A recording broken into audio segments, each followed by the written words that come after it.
que vous avez confiance en moi, sans me connaître? Est-ce que vous avez confiance en moi? Vous pouvez avoir confiance en moi simplement parce que je suis prêt, sans me connaître. Ça s'appelle la crédibilité quand même de compétence. Si vous avez confiance en moi, ce qu'on va faire, l'ONU dit, l'Organisation des Nations Unies, décrit la jeunesse comme l'état d'âge allant de 15 ans à 35 ans. Oui, c'est dans la déclaration des droits de l'homme. C'est pas de la blague, c'est pas de la farce. C'est vrai. De 15 ans à 35 ans. Ce qu'on va faire, c'est que comme nous sommes tous jeunes, en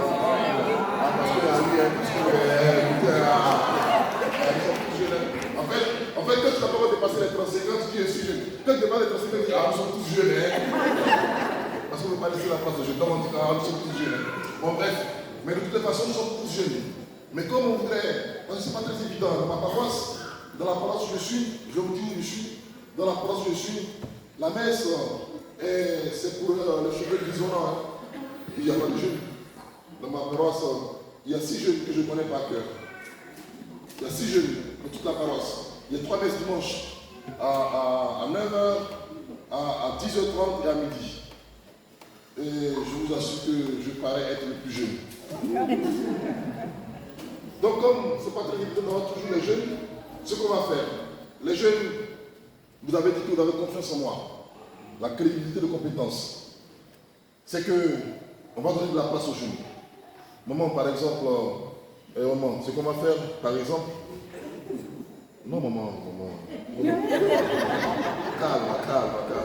Ce qu'on va faire, c'est que, et c'est valable pour toutes les mamans, vous allez simplement, dans le fond, vous prenez un jeune, vous lui donnez votre place. En fait, c'est un geste prophétique. Dans quel sens? Dans le sens que vous êtes en train de préparer la prochaine génération de chrétiens, de cette paroisse, de cette communauté et même de la Martinique. C'est pour cela que vous allez prendre un jeune, peu importe le jeune. Les jeunes ont confiance, ils se laisseront faire. Si tu vas, c'est pareil pour toutes les mamans, pour tous les papas qui sont là, qui ont plus de 35 ans. Tu prends un jeune, tu le mets à ta place. Tu lui dis que mon héritier spirituel. Ça va? Donc, on prend un champ et puis on fait ça comme on fait la maman. Voilà. Peu importe, même si tu ne le connais pas, tu vas être d'accord. On y va, prends un champ.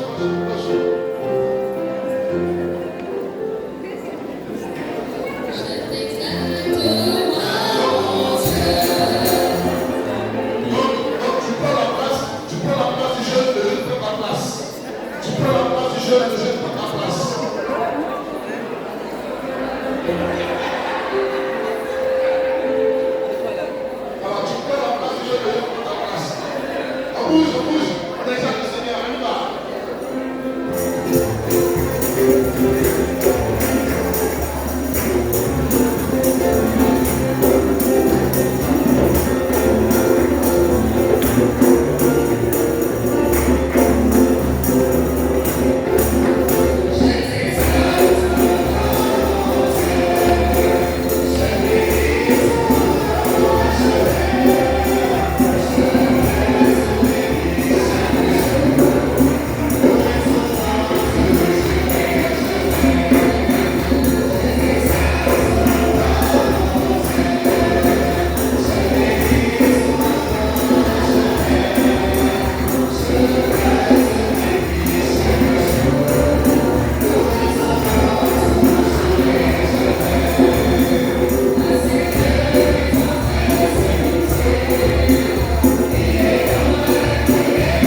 À une fête, on mange, on danse.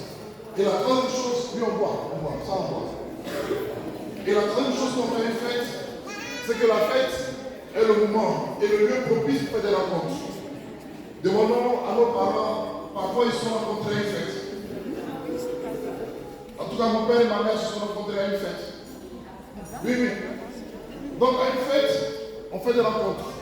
C'est pour cela que les jeunes qui sont là, et vous qui êtes là, vous êtes venus vous asseoir à côté de quelqu'un que vous ne connaissez pas. La première chose, saluez-vous, demandez-vous comment tu t'appelles, faites connaissance pendant que le père chante. Bavardez un peu. 2 minutes.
D'accord, je vous propose qu'on puisse partir de la parole de Dieu, on va la lire, et puis ensemble, on va juste en un quart d'heure échanger pour vivre ce temps ensemble.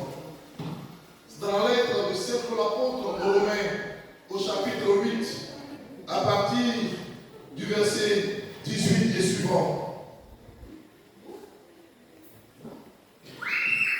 Merci, elle est d'accord.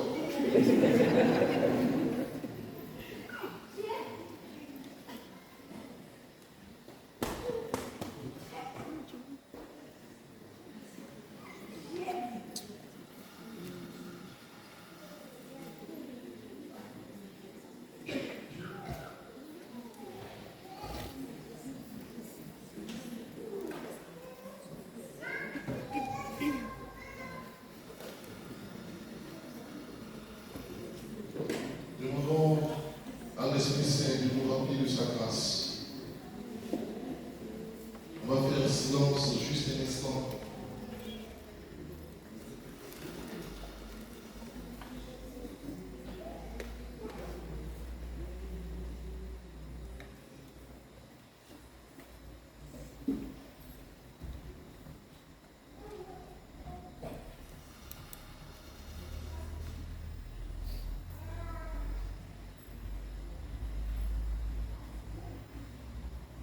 En effet, tous ceux qu'à Aussi bien, vous n'avez pas reçu un esprit d'esclave pour retomber dans la crainte. Vous avez reçu un esprit de fils adoptif qui nous fait crier Abba Père. L'esprit en personne se joint à notre esprit pour attester que nous sommes enfants de Dieu. Enfants de Dieu et donc héritiers de Dieu et co-héritiers du Christ, puisque nous souffrons avec lui pour être aussi glorifiés avec lui. J'estime en effet que les souffrances du temps présent ne sont pas à comparer à la gloire qui doit se révéler en nous. Car la création en attente aspire à la révélation des fils de Dieu. Si elle fut assujettie à la vanité, non qu'elle l'eût voulu, mais à cause de celui qui y a soumise. C'est avec l'espérance d'être aussi libéré de la servitude, de la corruption, pour entrer dans la liberté, de la gloire des enfants de Dieu. Nous le savons en effet, toute la création jusqu'à ce jour gémit un travail d'enfantement, et non pas un seul. Nous sommes nous-mêmes qui possédons les prémices de l'Esprit. Nous gémissons nous aussi intérieurement dans l'attente de la rédemption de notre corps, car notre salut est objet d'espérance, et voir ce qu'on espère n'est plus espérer. Ce qu'on voit, comment peut-on l'espérer encore? Mais espérer ce que nous ne voyons pas, c'est l'attendre avec constance. Pareillement, l'Esprit vient au secours de notre faiblesse, car nous ne savons pas que demander ou prier comme il faut. Mais l'Esprit lui-même intercède pour nous en gémissement ineffable. Et celui qui sonde les cœurs sait quel est le désir de l'Esprit et que son intercession pour les saints correspond au but de Dieu. Amen. Amen.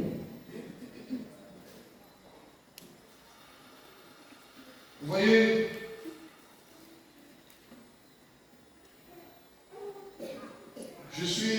je me présente. Je suis le père Donawali, ça c'est mon nom. Je suis ivoirien des nationalités, de la Côte d'Ivoire. Nous sommes champions d'Afrique de football. C'est important, c'est vraiment ça. Nous sommes champions d'Afrique. Et je suis prêtre, ça fait maintenant 15 ans. 15 ans que je suis prêtre. Ça va. Je vis en Italie. Je vis en Italie et j'ai vécu à Rome pendant quelques années. Donc, et là, je vis à Naples, maintenant c'est une autre ville de l'Italie. Je vis en Italie, j'y ai fait des études. Et je suis là, je suis en Italie depuis presque 10 ans. Donc, je viens de l'Italie. Je ne sais pas si vous connaissez l'Italie. Bon, ce qui est juste l'Italie. Et vous voyez, on a été invité avec le père Georges, on a été invité à un rassemblement ce week-end, c'est venu ce week-end à Rivière-Pilote, je pense, le rassemblement du renouveau charismatique, des 50 ans du renouveau charismatique, on a été invité. Et Marise et l'équipe qui est là nous a demandé si on pouvait venir parler avec la communauté paroissiale, surtout les jeunes de cette paroisse. Comment ça s'appelle la ville? Ah, je vois mieux. Donc, et on a quitté vendredi. Et dans l'avion, vous savez, dans l'avion, comme c'est 8 heures de vol de la métropole jusqu'ici, on s'ennuie un peu. On se passe des films, tout ça, ici. Et j'ai eu la chance de regarder un film. Le film qui retrace la vie d'une artiste.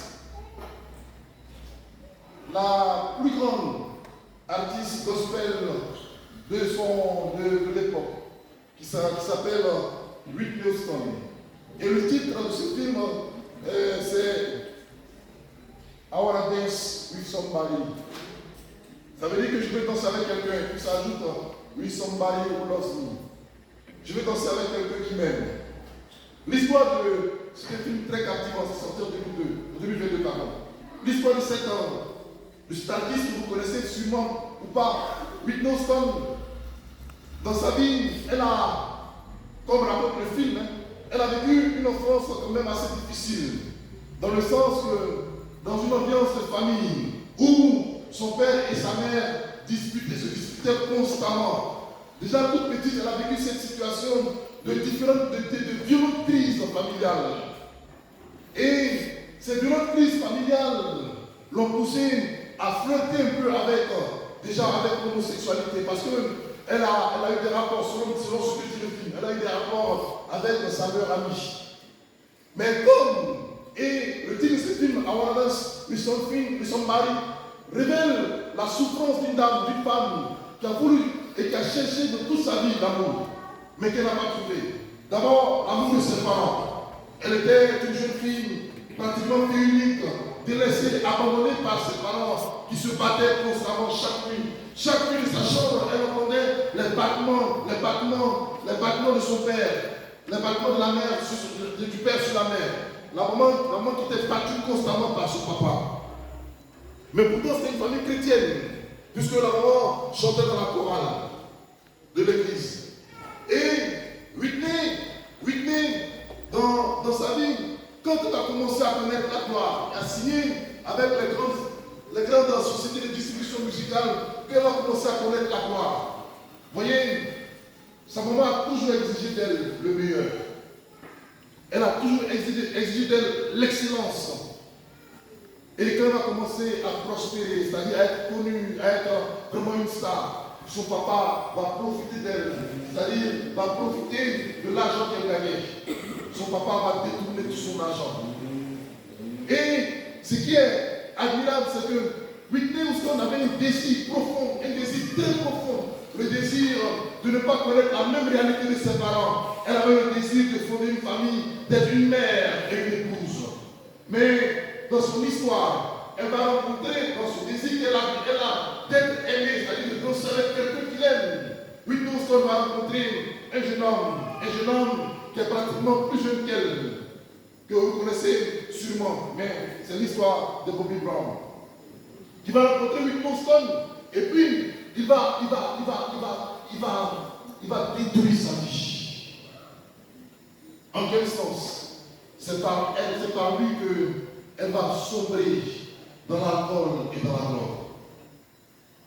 Elle avait voulu aimer quelqu'un, mais quelqu'un qui lui a gâché la vie. Le désir de danser avec quelqu'un qu'il aime, elle n'a jamais rencontré cette personne qu'il aime. Vous voyez, les soeurs, en fait, l'histoire que je raconte, c'est une histoire vécue par une dame, mais une histoire qui se prolonge aujourd'hui encore dans notre monde. Et sûrement, aujourd'hui encore, dans cette cité, où toutes les personnes ont le désir d'être aimées, d'être reconnues, le désir d'être acclamées, applaudies, le désir d'être appréciées, mais qui ne rencontrent personne avec qui danser, personne avec qui s'amuser, personne avec qui rire. Parce qu'en fait, déjà dans la famille, ils n'ont pas été accueillis, aimés, appréciés. Et comme dit Jean Bosco, Don Bosco dit que quand le jeune n'est pas aimé dans sa famille, quand il n'est pas apprécié, accueilli dans sa famille, il cherche l'amour dans les groupes de pères, c'est-à-dire que dans ses amis. Et c'est là qu'il fait l'expérience de rencontrer des amis, qu'ils soient bons ou mauvais, mais qu'il aime, qu'il élève et qu'il acclame, qu'il admire. Et quand il rencontre ces amis-là, automatiquement, sa vie peut basculer ou se relever. L'histoire de cette dame révèle qu'aujourd'hui, dans notre monde, dans notre société, il y a un désir et un manque d'amour. Tous, nous avons soif d'être aimés. Personne ne peut dire qu'en tout cas, moi, on ne m'aime pas, on m'aime pas, je m'en fous.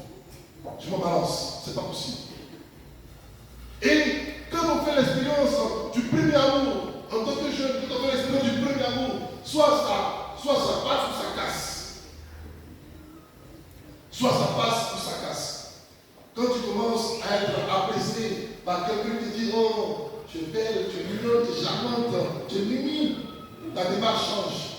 Parce que là, tu sais que maintenant, il y a quelqu'un qui te regarde. Et quand il te regarde, ça veut dire qu'il y a d'autres personnes qui te regardent. Si tu marchais comme ça avant, maintenant tu marches comme ça. Tu marches comme ça. Parce que tu sais que tu as apprécié. Tu pensais que personne ne te voyait. Mais quand tu commences à être remarqué, ton style change. Vous voyez que pratiquement la jeune fille, quand elle commence à être apaisée, elle passe plus de temps devant le miroir. Et quand c'est comme ça, le matin, avant de sortir de la maison, il salue tout le monde. Tout le monde peut dire, ah oui, tu es jolie. Et voilà, ah mais, maman, on va pas. Ah, on la regarde. Donc, ainsi de suite. Parce qu'on a le désir d'être aimé. Tous ont le désir d'être aimé. Si tu ne fais pas l'expérience de l'amour dans ta vie devient un désastre. Et malheureusement, aujourd'hui, frères et sœurs, ce qui est dramatique, c'est que tant de personnes connaissent le drame d'avoir un cœur brisé, ou d'avoir connu un cœur brisé, d'avoir vécu une situation d'agression sentimentale qui les a profondément blessés et brisés. Et ça commence par la famille. Parce qu'en fait, quand on commence à être adolescent et jeune, maman ne nous comprend pas, papa ne nous comprend pas. Ou quand on a vécu une situation où maman était la seule à nous éduquer, à nous élever, maman ne nous comprend pas. On est en conflit continuel avec papa, avec maman. On est en conflit continuel avec tout le monde. Personne ne me comprend dans cette maison. Voici le refrain. Mais en fait, personne ne te comprend parce que tu te sens pas aimé, accepté. Vous savez, on a été invité en Guyane pour une évangélisation, pour un temps de prière. Et puis, pendant le temps de prière, on a rencontré des jeunes comme ça, comme vous êtes en ce moment. Et pendant la prière, le Seigneur, les jeunes étaient là. Ils avaient été invités par leurs parents. Donc, ils étaient là, bon gré, mal gré, visage serré. Ils attendaient la fin simplement. Maman, c'est pas fini. Maman, c'est pas encore fini. Maman, je fais. Donc, ils étaient là, le visage serré. Comme certains parmi nous en ce moment qui me regardent, mais à quel moment on va finir ce prêtre? Et on a parlé un peu, puis après on a dit on va prier. Et on s'est mis à prier, on a prié un peu. Et puis les jeunes étaient là, quand tu leur dis, on va baisser les yeux pour prier, tu regardes comme ça. Et on avait sorti de prière une chic demoiselle, une chic jeune fille, qui est arrivée avec son casque, tout ça, son casque, tout ça, ses écouteurs, voilà, elle avait là le casque, puis elle avait mis la prière, tout ça, elle marchait, tout ça, voilà, tout style, tout chic.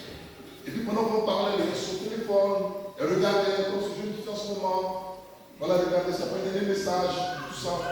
Donc, voilà, et on a fini la prière, on a dit, bon, Seigneur, écoute, voici ces jeunes, comme ils sont venus, nous te supplions, touche-les. Comme ils sont venus, comme ils sont là, même s'ils perdent le temps, Seigneur, touche-les.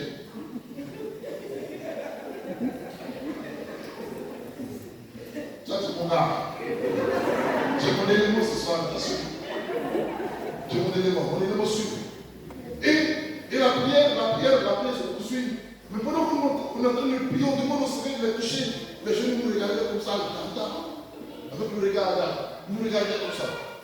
Et puis, on a eu une inspiration dans le Seigneur, et je crois que c'est la même inspiration ce soir. On a demandé aux jeunes, est-ce qu'ils veulent accueillir le Seigneur dans leur cœur, même s'ils sont déjà chrétiens, même si les parents sont déjà chrétiens, est-ce qu'ils veulent faire l'expérience de l'amour de Dieu, même s'ils ne se sont pas aimés ou acceptés, est-ce qu'ils veulent faire l'expérience de l'amour de Dieu? Vous savez, hier ou avant-hier, je rencontrais pendant le temps de prière une jeune fille qui était venue demander que je prie pour elle parce qu'elle avait le cœur blessé. Je lui donnerais peut-être 16-17 ans. Elle dit, la jeune fille 16-17 ans, elle me dit, Père, priez pour moi parce qu'en ce moment, ça ne va pas très fort. Pourquoi? Non, je dois passer des examens. Mais en fait, ce qui me fait le plus mal, c'est que mon petit chéri, il est parti sortir avec ma meilleure amie. Je dis, mais toi, tu as des problèmes? Si déjà à 15 ans, 16 ans, 17 ans, tu as géré une situation pareille. Et puis, mais c'était sérieux pour elle. Je vous assure. Elle en pleurait. Et je demande au Seigneur de la bénir et puis le Seigneur l'a vraiment touché. Et pour revenir à l'histoire, c'est que quand on a commencé à prier, le Seigneur nous avait donné la grâce de goûter à son amour, au point que pendant le temps de prière, il y avait là 2 jeunes filles qui n'ont jamais prononcé, qui n'avaient jamais prononcé le terme papa. Elles n'avaient jamais dit de leur bouche papa, parce que elles n'ont pas grandi avec leur père. Jamais elles n'ont prononcé le mot papa. Vous imaginez? Et pendant la prière, elle entend le prêtre lui dire ça. Que tu es ici une jeune, tu n'as jamais entendu, tu n'as jamais pu dire le mot papa. Et même quand elle a rencontré son père, elle ne lui a jamais appelé papa. Jamais. Qu'elle entend une parole pareille de la part du Seigneur, elle est bouleversée et elle est touchée par le Seigneur. Vous voyez, dans notre cœur comme jeune, il y a beaucoup de manque, beaucoup de soif, beaucoup de besoins, surtout des besoins d'amour. Et seul Dieu peut combler le besoin d'amour de notre cœur. Parce qu'en fait, comme dit Paul, c'est l'Esprit qui atteste à notre esprit que nous sommes fils, nous sommes enfants de Dieu. C'est l'Esprit qui nous donne de nous reconnaître enfants de Dieu et d'appeler Dieu notre Père. Tout amour que nous cherchons, tout amour que nous désirons, se trouve dans le cœur de Dieu. Si nous nous laissons aimer par Dieu, nous nous laissons toucher par Dieu, nous nous sentirons aimés. Et celui qui se sent aimé est capable d'aimer, de donner de l'amour. N'attendons pas d'abord d'être aimés par quelqu'un, même par les parents. Désirons d'abord de toucher le cœur de Dieu, de nous laisser aimer par Dieu.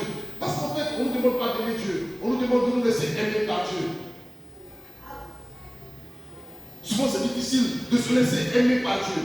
Ce que Dieu nous demande, ce n'est pas que nous l'aimions en premier. Ce que Dieu nous demande, c'est que nous puissions nous laisser aimer par lui. C'est pour cela que Saint Jean, dans son évangile, dit Dieu a tant aimé le monde qu'il a envoyé son Fils unique, afin que quiconque courra par lui ne périsse pas, mais qu'il ait la vie éternelle. Le désir de Dieu, c'est de nous communiquer son amour, de nous donner son amour, pour que nous puissions nous sentir des êtres aimés. Et qui est aimé se sent libre. Qui n'est pas aimé devient esclave. Parce qu'il recherche l'amour. Mais que tu sentiras que Dieu t'aime et que tu es aimé, désiré par Dieu, même si tes parents ne t'ont pas désiré, que tu es désiré par Dieu, tu as des choses. En fait, c'est là le point focal de la vie. Être et se sentir aimé par Dieu. Et je vais terminer par un témoignage personnel, si vous me permettez. Vous savez, quand j'étais plus jeune, déjà au cours primaire, au cours moyen, j'ai eu toujours le désir de devenir prêtre. J'ai eu le désir très enfant de devenir prêtre. Un désir d'enfant. Je voulais devenir prêtre. Mes parents sont bons chrétiens.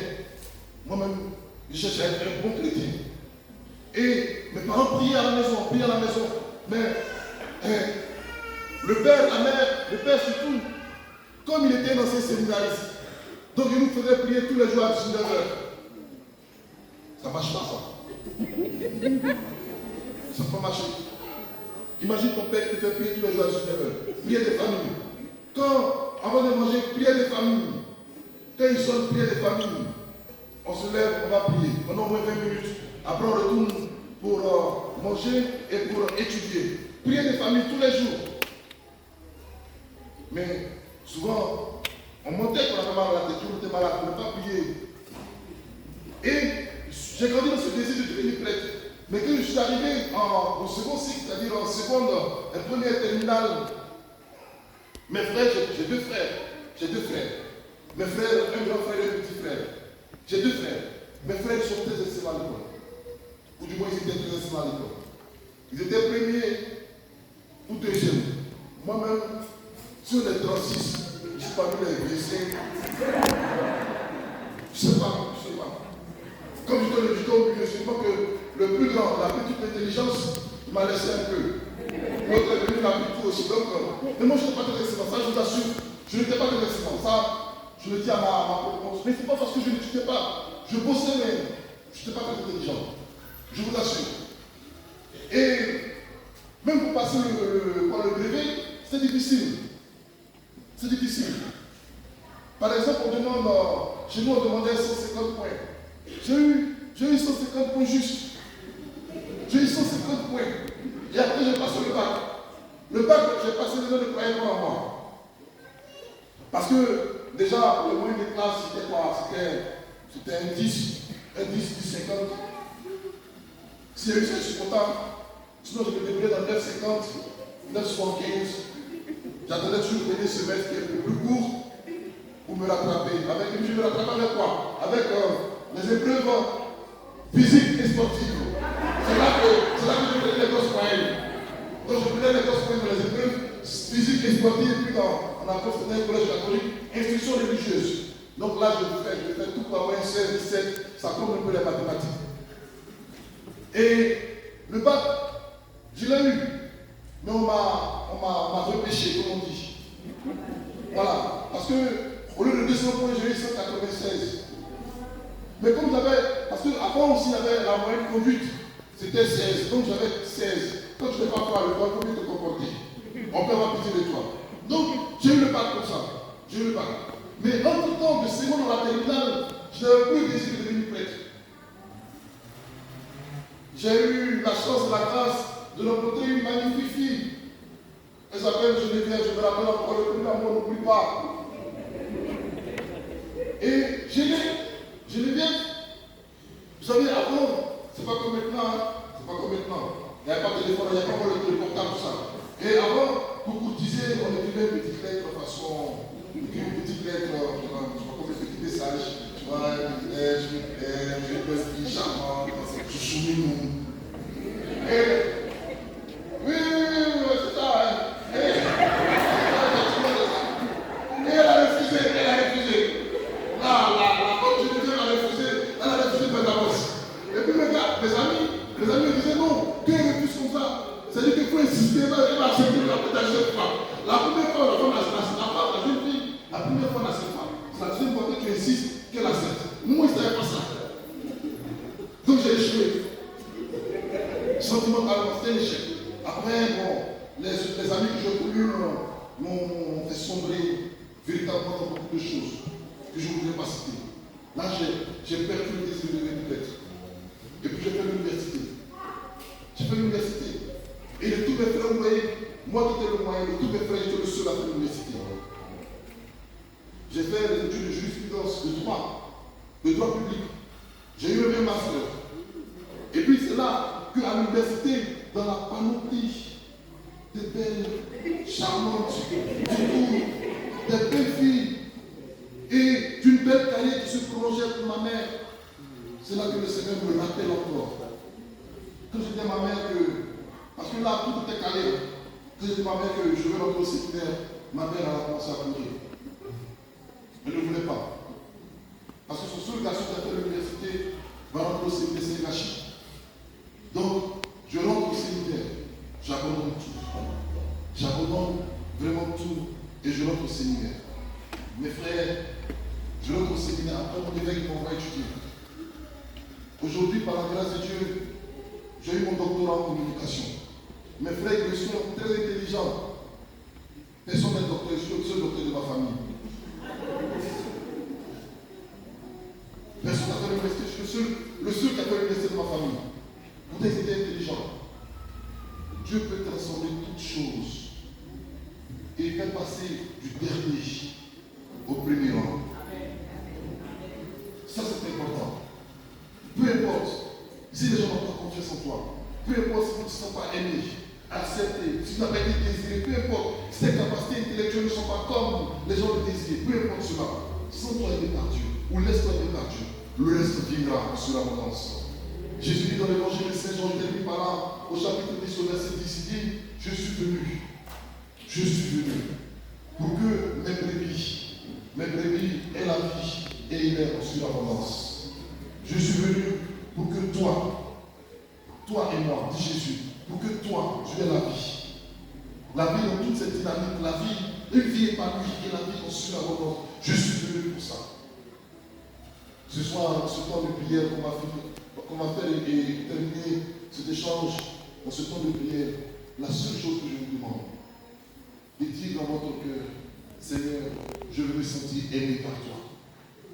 Peu importe les échecs d'amour que tu as pu connaître, peu importe les conquêtes d'amour que tu as pu connaître, peu importe les déceptions d'amour que tu as pu connaître, au niveau sentimental, au niveau familial, peu importe cela, peu importe les déceptions du passé, mais aujourd'hui, simplement, une seule chose, dis au Seigneur, Seigneur, je veux me laisser aimer par toi. Est-ce qu'on est d'accord dans tout ça? Est-ce qu'on est d'accord? D'accord, je suis d'accord.